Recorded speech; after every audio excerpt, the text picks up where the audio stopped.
情，生出相思寸缕。情深不知从何而起，一步一句，日暮晨昏，却交付自己。何为爱，又为何期待？朝朝亮起。若为有一人懂我倔强任情，坚守的只曾是你。若为有一人刻度飘摇风雨，流离的归处是你。若为有一人护我夙夜长宁，此生的安然是你。愿交付的背后，交我的双手是你。若能许下一世长愿，岁岁如寄。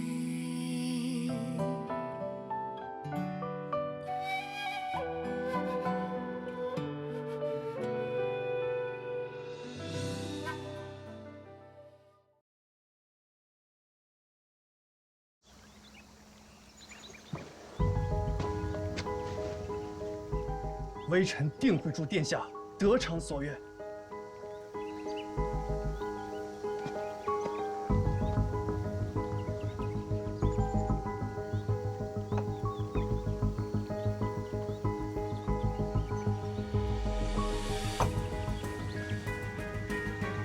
我敬太傅一杯。谢殿下。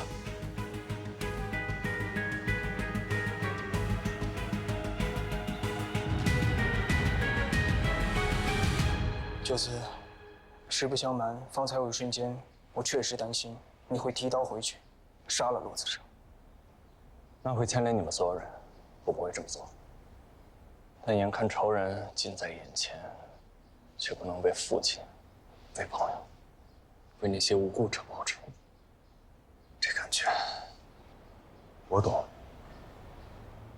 我们叶家又何尝不是满门血债，家破人亡呢？只是眼下，却拿他一点办法也没有。那为何不去面见陛下，把那骆子上的假面直接给他拆穿了，让陛下斩了他呀？骆子商最擅长的就是在幕后搅动风云，没有任何人知道他的真面目，都以为他忍辱负重，一力在王善权手下，保全江南士族，所以他威望颇高啊。还有，他最擅长的就是蛊惑人心。此事闹起来，定会被有心之人抓住画柄，用来攻击陛下和幽州派，得不偿失啊！那陛下也是明辨事理的，那不是更信任咱们吗？哎，没用的。你仔细想想，骆子成既然敢堂而皇之地出现在东都，他手上必然有旁人，甚至连陛下都不敢动他的缘由。新朝初建不宜攻伐。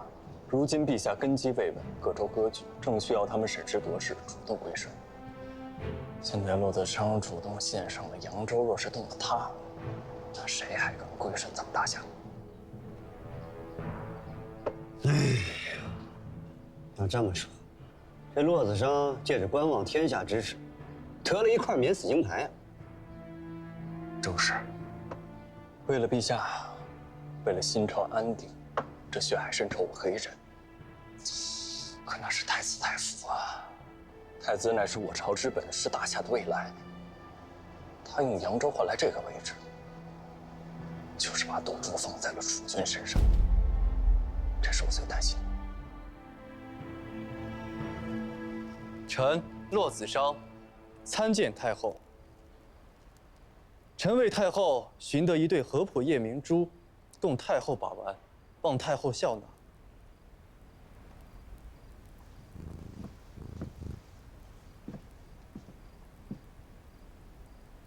太傅有心了。听闻太傅手刃王善权，献出扬州，陛下特擢为太子太傅，既是陛下身边的红人，怎的又来本宫宫里走动了？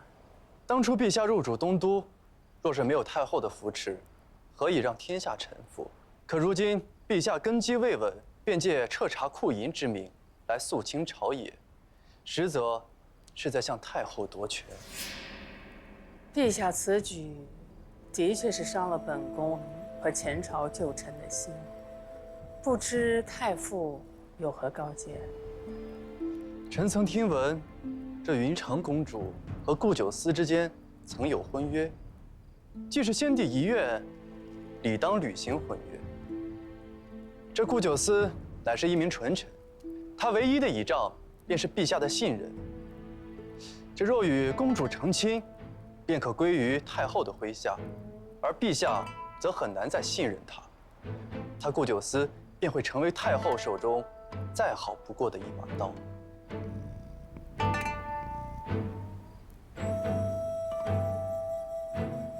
公主是先王留下的唯一的孩子了，是该给她寻门好亲事。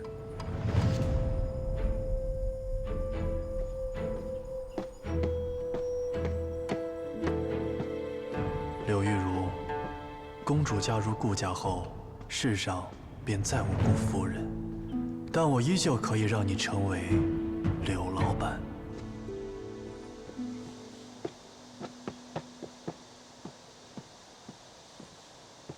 九思哥哥，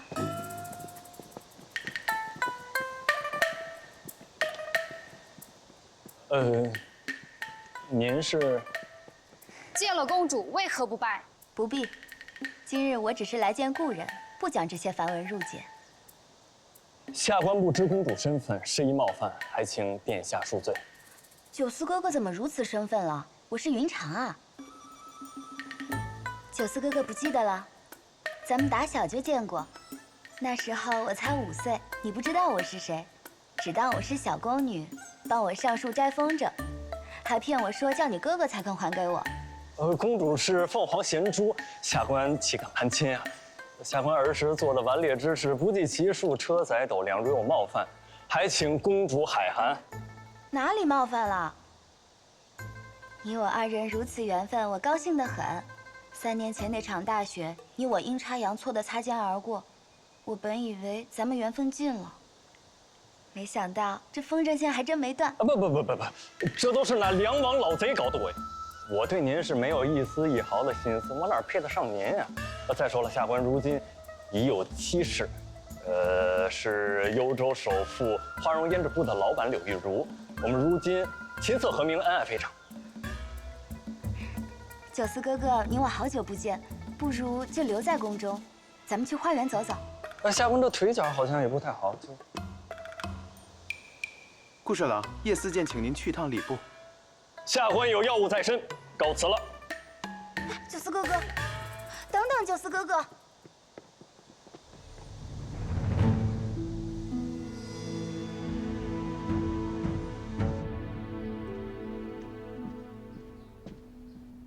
少夫人，宫里来人送了帖子，放着吧，等郎君回来，我拿给他。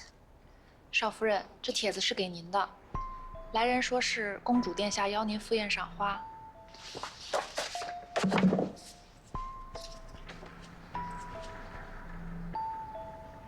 这云长公主，请我做什么？说是宴请东都官眷，好多家夫人都去。我们来东都这么久，云长公主一直相安无事，怎么偏偏在九思彻查库银的时候，跑出来打感情牌？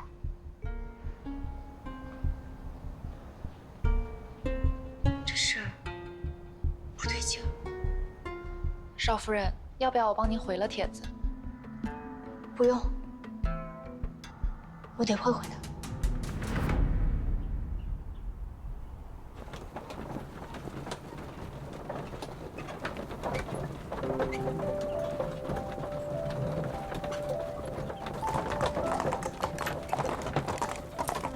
婉之，你向来不耐烦宫宴交际，今天倒累着你陪我跑一趟。跟我瞎客气什么？那个李云长给你下帖子，肯定没安好心，让你单刀赴会，我可不放心。哦，还有，这些日子他和九思幼时相识有过婚约的事儿，传得满东都都是。我当值的时候，那些同僚明里暗里的跟我打探这些，还整日说女人长舌，我看他们舌头也没短到哪里去。我这个苦主都不生气，你又何必跟那些听风就是雨的人生气呢？东都里这些人啊，面上花团锦簇，实则一肚子弯弯绕绕。反正我不能让他们欺负了你去。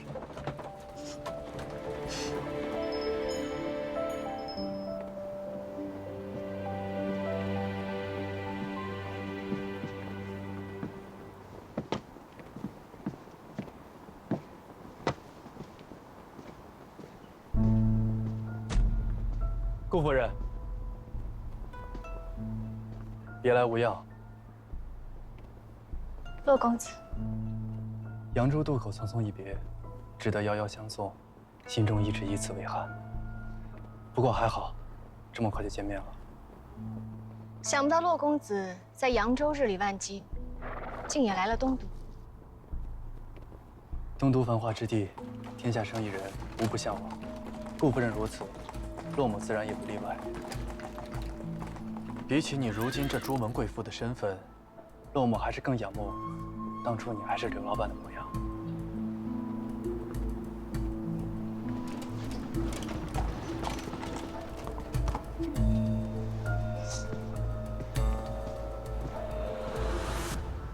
他是什么人啊？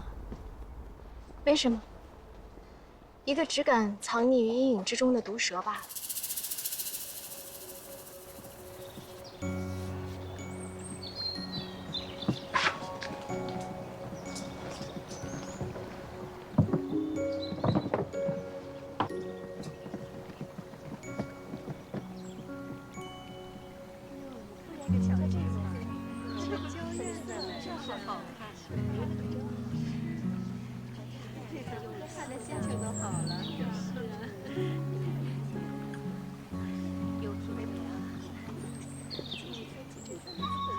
刘夫人，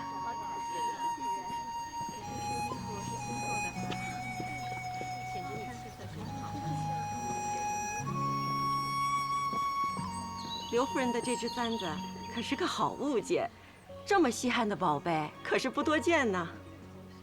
恕你眼尖，你去赏花。好。那位戴木簪的夫人是哪位？是仓部侍郎刘春的夫人。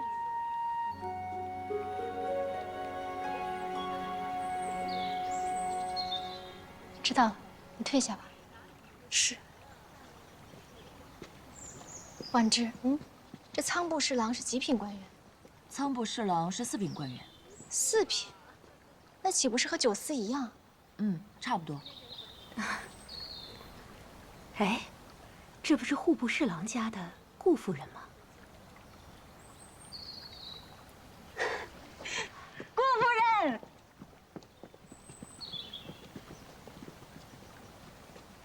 真是久仰大名。说来倒巧，我夫君刘春与顾侍郎同在户部，您的夫家呀，可是当今陛下眼前的大红人。如今一见，您这气质果然不凡。刘夫人过奖了，我这算得了什么？倒是夫人品味不凡，头上这只簪子看上去是朴素木头，可这成色分明是琼州千年的黄花梨木，失之罕有，比黄金啊可贵重多了。这只簪子便抵得上刘侍郎1年的俸禄吧？着实很多呀。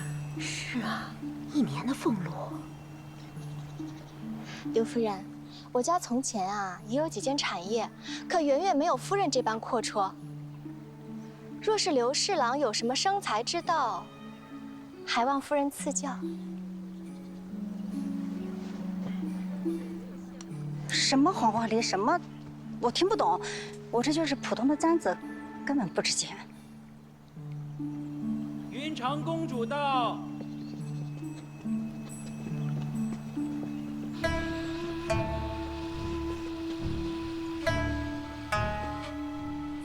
参见公主。今日都是来玩的，是本宫的客人，不拘这些，快起来吧。谢谢公主。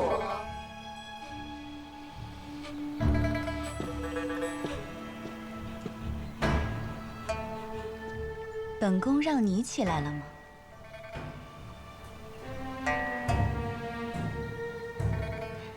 听说顾夫人出身布衣，这小门小户费尽心思养出来，攀了个高枝，如今倒也配合众位官夫人同席了。可见啊，若是碰上好时运，一根草都能飞上天。玉茹，起来！你敢抗命？不敢。但秦某想请教公主，当今陛下秦王之时，是出身布衣的顾夫人在为军事筹粮；梁贼攻打望都之时，也是顾夫人死守城门护佑百姓。而你们这些高门贵女，除了躲在都城里，又为我朝、为百姓做了些什么呢？婉之，你我皆是布衣出身，与公主殿下有云泥之别，怎能相提并论？公主随便办这一场寻常的赏花宴，便是极尽奢华。想必公主也是为大家费了不少心思。唉，我就一介军中粗人，变不得什么心思。但是我想请教妹妹，今日这场赏花宴得花多少银子啊？那可就多了。这御花园内12桌赏花宴，少说也得上千两。上千两，赶得上10个2品官员的年俸了。顾夫人，你莫不是在指责本宫？玉茹不敢，只是大夏初建，正是我们齐心协力为我朝效力的时候。我们作为官眷，万不该举与内讧。不仅如此，更要为大夏出一份力。我们内宅持家，若是能勤俭节约，也是为国效忠了。陛下到。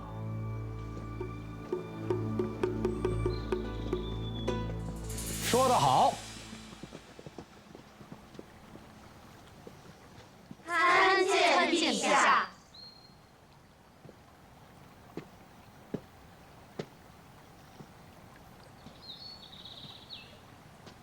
起来吧。谢陛下。玉茹，你刚刚讲的话，朕都已经听到了。说得好啊！陛下，玉茹见识浅陋，想着自己在家中操持内务的法子，便联想到了，让陛下见笑了。哎，你不必妄自菲薄。其实治国跟治家都是同根同底，晋中和官眷若能够做起表率，形成清廉节俭的风尚，那势必会创造出我大夏国泰民安的盛世。你们听懂了吗？陛下英明。玉茹，在幽州的时候，朕就亲眼见你跟九思为民仗义疏财。如今我望都民生如此，你也有一份功劳啊。看来你是心中有丘壑，绝非一般的女子。倘若身为男儿之身，定是当世之豪杰。陛下过誉。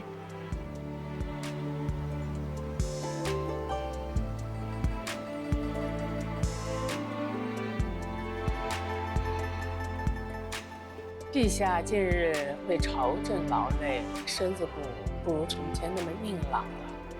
趁着天气好，应该多出来走动走动，晒晒太阳。多谢太后您的关怀。不知今日太后邀我前来，所为何事啊？还能有什么事儿啊？这人老了，心里惦着的只有儿女了。本宫呢，只有云长这一个孩子，他的婚事儿啊，还望陛下给做个主，赐婚一个如意郎君。这是好事。太后，不知您心中可有东床佳婿？陛下不知道吧？云长这孩子呢，与金朝户部侍郎顾九思啊是有婚约的。顾九思，他已有妻室啊。本宫知道，但那柳氏只不过是一介白身民女，休了便是了。何况论婚事儿啊，也是先王为云长指婚在先，柳氏进门在后，也算不得我们以皇室的身份欺压了他。太后，公主乃是金枝玉叶，那顾九思呢，他是有妇之夫，官职也不甚高，委屈了公主，实在是不妥呀。依我看，太后还是另择佳婿为好。哎呀，要是云长肯另选，我倒不必拉下这老脸来求陛下了。云长这孩子啊，被我给宠坏了。他与顾侍郎青梅竹马、总角十辫的玩在一起，如今一心啊就想嫁给他。陛下，这也是前朝先王最后的遗愿了。如今先王呢已无子嗣，也就是剩下云长这唯一的血脉了。当初我孤儿寡母，带着满朝文武开城相迎，把一切都献给了陛下，不求别的，只求一份庇佑。儿女婚姻这点小事儿，也望陛下给做个主，也算是圆了先王最后的遗愿。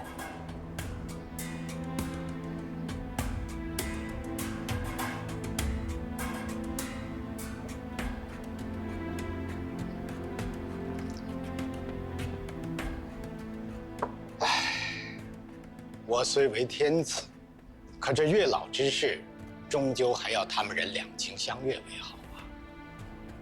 这样吧，我去帮您问问顾爱卿的意思，如何？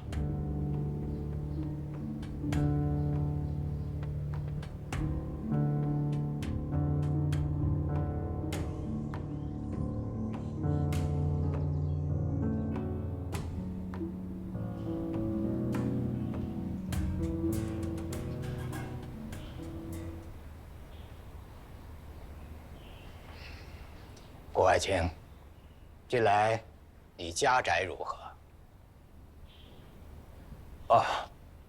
微臣近来家宅安宁，家祠康健，多谢陛下关心。那你与你的夫人柳氏感情如何呀？微臣与妻子柳玉如自成婚以来，可谓是琴瑟和鸣，恩爱非常。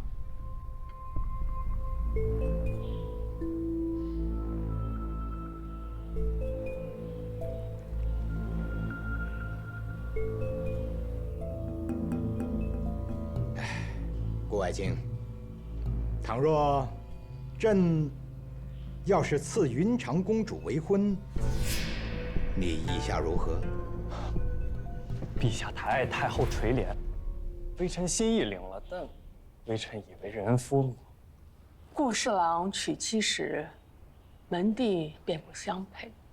如今顾侍郎是朝廷命官，深得陛下的器重，乃人中龙凤，休妻再娶便是。顾侍郎为何还不谢恩？陛下，太后，臣有疑惑。好，但说无妨。微臣读过圣贤书，懂得这为人夫婿之礼法中有3不去：无娘家傍衣不去，为公婆扶丧3年，服侍3年不去，同贫贱后富贵不去。微臣的妻子柳玉如在扬州已是无娘家可依，为公爹扶丧，服侍公婆可谓是尽心尽力，无微不至。那与微臣结发以来，我们也是同甘苦共患难，不离不弃。就算是顾家落了难，也没有因为贫贱嫌弃过微臣。顾侍郎，你本宫说这些是什么意思啊？微臣是想问太后，那我若是因为富贵而休妻，便是对糟糠之妻不忠，对宦产之交不义；那若是为了攀龙附凤，搞得家宅不宁，那是对高堂不孝。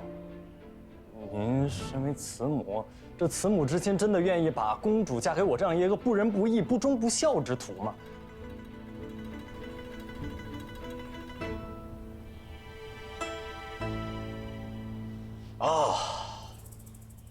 为时已晚呐。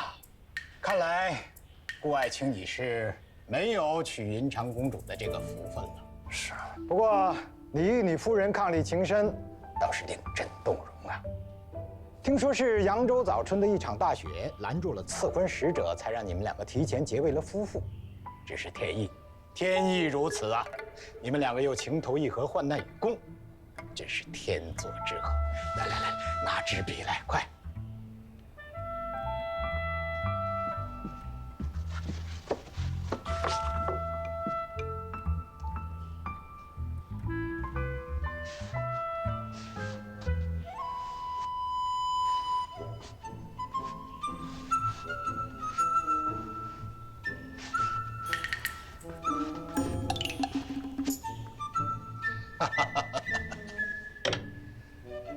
朕要将此4字御笔制成牌匾，赐予顾侍郎贤伉俪。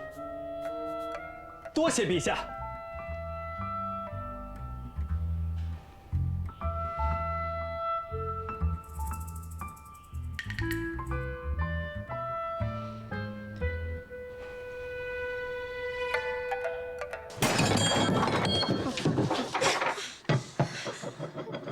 看什么看？还觉得我不够丢人吗？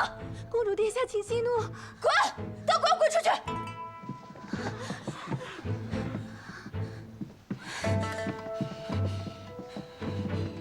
天作之合。哎呀，这牌匾越看越喜欢。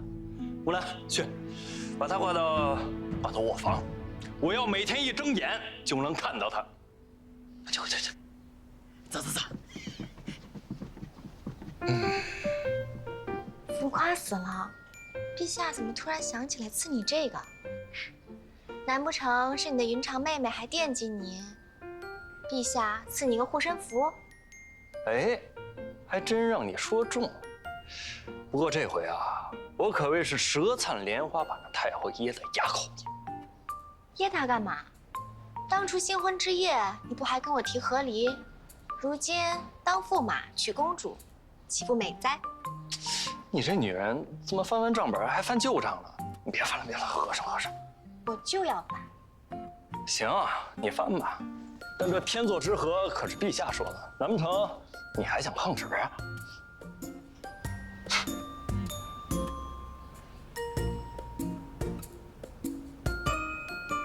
怎么了？我觉着有点古怪。陛下向来宽仁，又素知你我是患难夫妻，肯定不愿意出面拆散。当初太后献出东都，天子欠了她一份贵重无比的人情，可如今太后硬要陛下为难，把人情用这儿，委实奢侈了些。这桩婚事的意图，定然没有这么简单。我深得陛下信任，叫我彻查库银，这触犯的全是前朝老臣的利益。太后的胞兄陆勇是前朝老臣之首，太后一定不希望陛下继续查下去。没错，我身为纯臣，这倚仗的就是陛下的信任。若是娶了公主，那便是和太后前朝老臣一党，陛下就再也不能信任我。这一招如此阴森，4两拨千斤，听着倒像是罗子尚的手笔。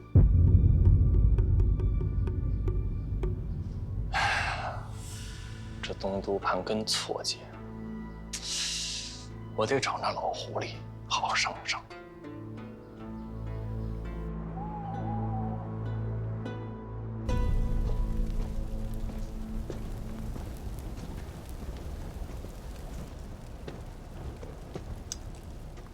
嘿呦，你这过得不错嘛！看来我娘是白操心。怎么，来东都这么久，才想起有这么个舅舅？跟你娘说一声，安她的心。来，进来坐。顾氏有画地为牢，势不可入，我就不进去了，外边挺好。随你。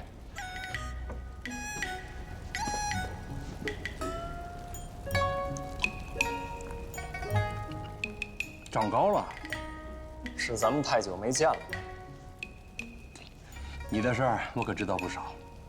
对了，云长公主，你当真就一点都不动心？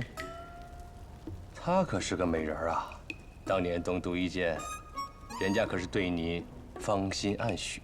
哎，这话可不行乱说，要是我夫人听见，我吃不了兜着。看把你吓的！我这位素未谋面的外甥媳妇儿，怎么就镇住你了？说说正事吧。还不是你执意要查库银案，赐婚公主这个事儿只是一个开始，甚至不能说它是件坏事。可是你执意要查下去的话，那你是敬酒不吃吃罚酒了，小九思。小九思可不怕他们这些小手段。你是不怕。你知不知道你动了多少人的糕点？你的家人、你的朋友，还有我那素未谋面的外甥媳妇儿，都会因你而危险。你想过没有？我会护他们周全。那你也得有这个本事才行。再说了，就算你把所有的贪官都查出来，那又怎么样？难道都参了？都撤职？有何不可？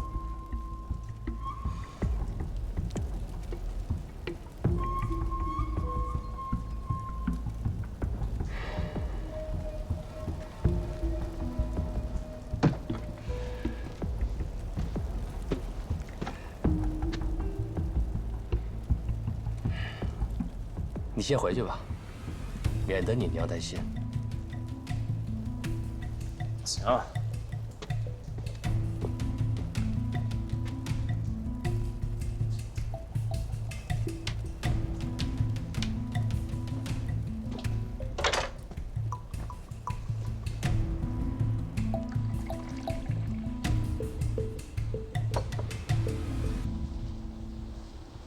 太傅此来，所谓何事？自是来为陆尚书排忧解难的。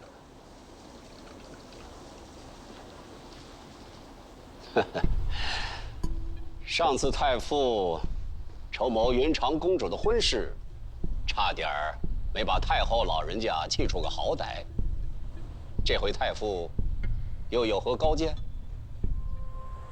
陆尚书只怕是要弃许保帅了。刘春不能留了。断尾求生，壁虎都会的小手段罢了。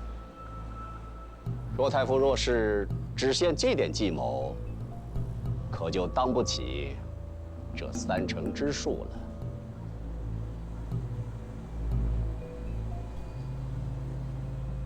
那些库银的3成，你知道是多少钱吗？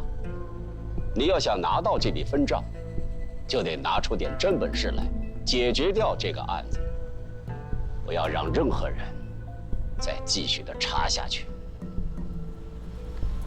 陆尚书，再心急，也得听我把话说完吧。说。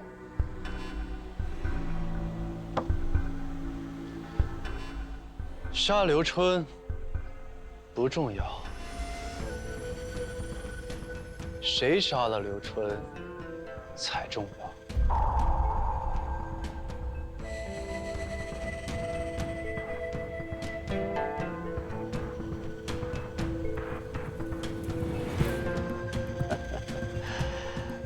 来人，给骆太傅上茶。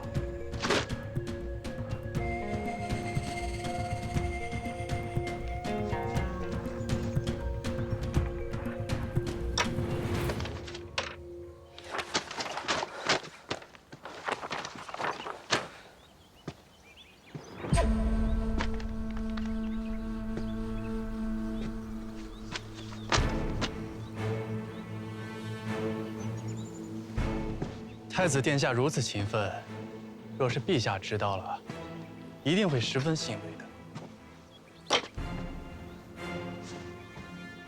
父皇从不会跑到这东宫水榭看我努力，只会在朝堂上赞许顾九思办事得力。这几日在朝堂上，又夸了顾九思好几次，连看下他的表情都和颜悦色。他已经很久没有用过那种神色看过我了。顾九思彻查库银一案，甚是得力，陛下难免赏识他呀。这有什么难的？说父皇把这件事交给我，我一定能办成。太子殿下既然有这份心意，那何不亲自去查？陛下只看结果，谁去查不重要，只要殿下赶在顾九思之前查出些眉目，那陛下自然会看见太子殿下的心意和才干。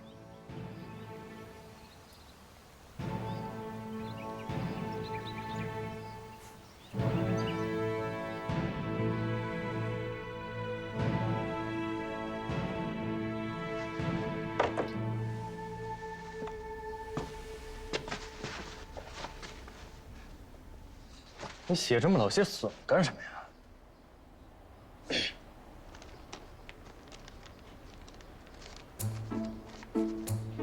你看错了，那是韵，写的丑罢了。韵？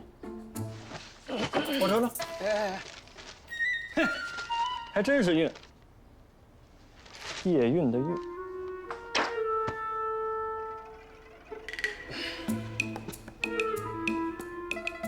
你写韵做什么？没什么，我呢就随便写写。随便写写，你写满啊？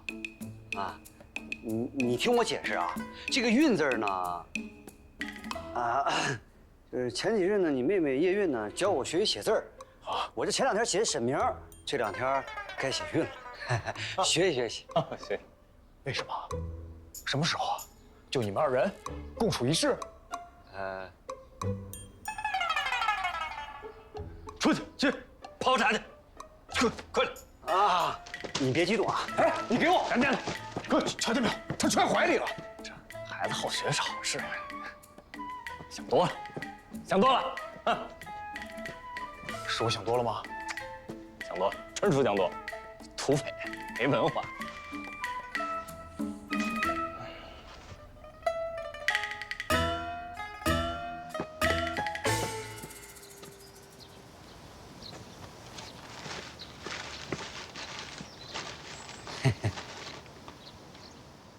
这不是写的挺好看吗？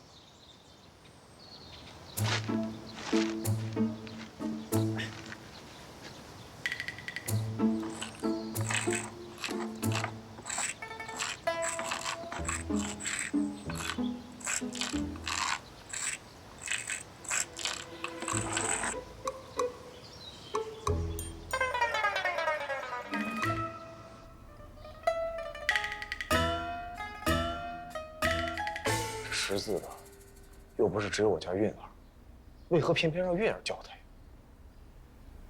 还琢磨呢？那实在不行，我教他也行啊。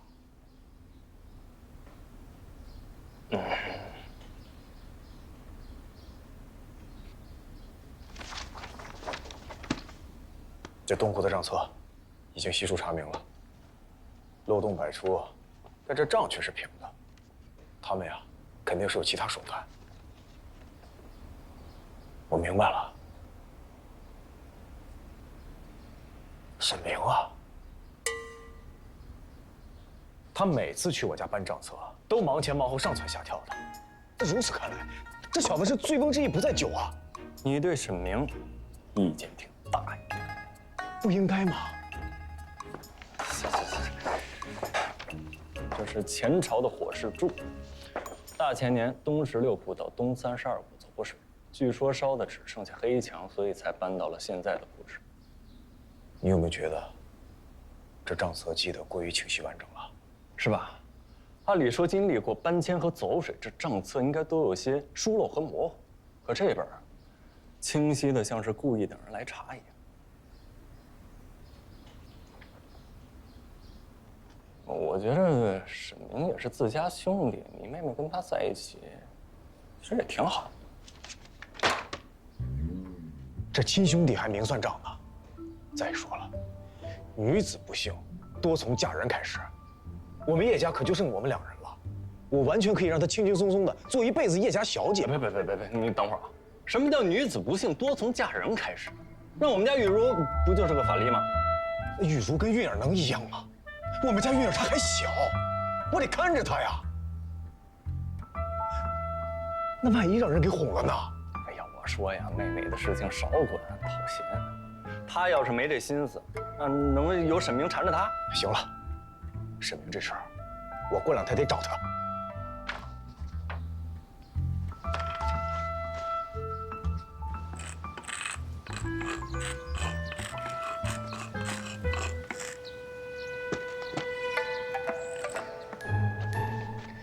你说这银库如此重地，发生了火灾，就没有官员详细记录吗？有，御史说了，夏日炎热，烛台多倾倒，这走水也是常事，并无可疑之处。这记录的御史叫什么名字呀？叫刘哲，他查验火灾没有问题以后，就把事情交给了户部，之后是一个叫周凯的人负责。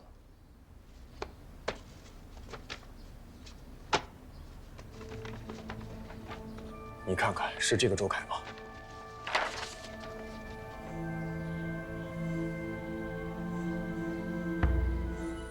有迹可循。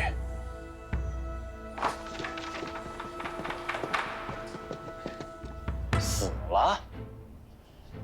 银库司员周凯3年前病退，1年前亡故，因其效力户部20载，陆尚书还自掏腰包拿了10两银子给他家奉候治丧。那刘哲呢？他告老还乡，应该有下落呀。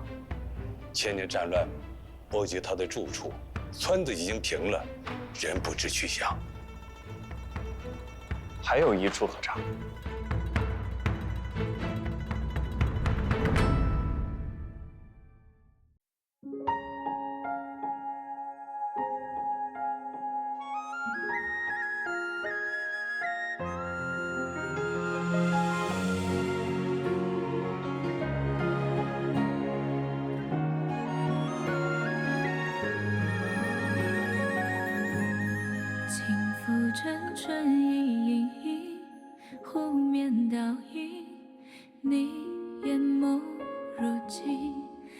写信自己轻轻，晨窗棂明明好借风月形容你。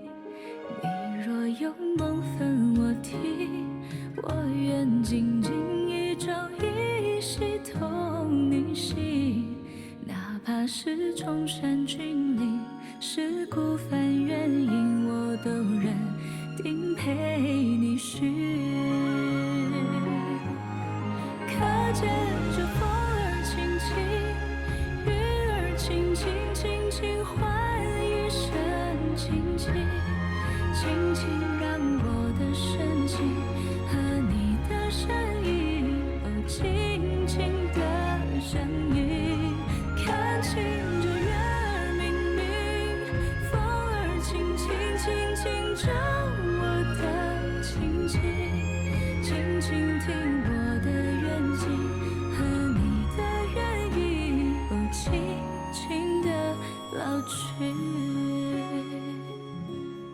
可见这风儿轻轻，云儿轻轻，轻轻换一声轻轻，轻轻让我的深情和你的身影轻轻地相依。看清这月儿明明，风儿轻轻，轻轻照